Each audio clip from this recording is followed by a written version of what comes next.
বিসমিল্লাহির রহমানির রহিম। আসসালামু আলাইকুম। Welcome to Sumi's kitchen and craft. আজ তৈরি করেছি গরুর মাংসের কাবাব। এটা যে এত স্বাদের হয়েছে তা আর বলার নাই। একদম সহজ উপায়ে আমি এটা তৈরি করেছি। দেখে নেই তাহলে।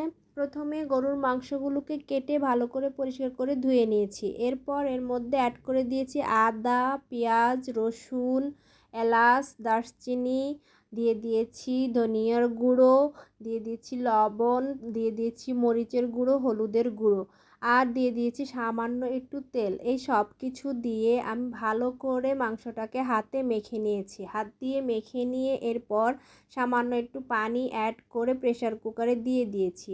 প্রেসার কুকারে দিয়ে দেওয়ার পর যখন একটু সেদ্ধ হয়ে যাবে তখন আগে থেকে ভিজিয়ে রাখা বুটের ডালটা দিব। এখন দেখেন বুটের ডালটা অনেক বেশি সিদ্ধ হয়ে যায় নাই। এরপর আমি সব কিছুকে বেটে নিব। মাংসগুলো একটু আঁশ অবস্থায় রেখেছি। এরপর আর তেমন কিছু অ্যাড করতে হবে না। একটু পেঁয়াজ কুচি, একটু ডিম আর একটু কর্নফ্লাওয়ার আর রেডি মিক্স কাবাবের একটু মশলা অ্যাড করে নিয়েছি। তারপর আমি ভালো করে মেখে নিয়ে কড়াইতে তেল গরম করে নিয়েছি। একে একে সবগুলো কাবাব এর মধ্যে দিয়ে দিব। কাবাবগুলো এক পিঠ যখন হয়ে যাবে এরপর অন্য পিঠ আমি উল্টে দিয়ে ভাজবো। এদিকে আমার কড়াইতে একটু জায়গা হয়েছে তাই আমি আরও কাবাব দিয়ে দিচ্ছিলাম।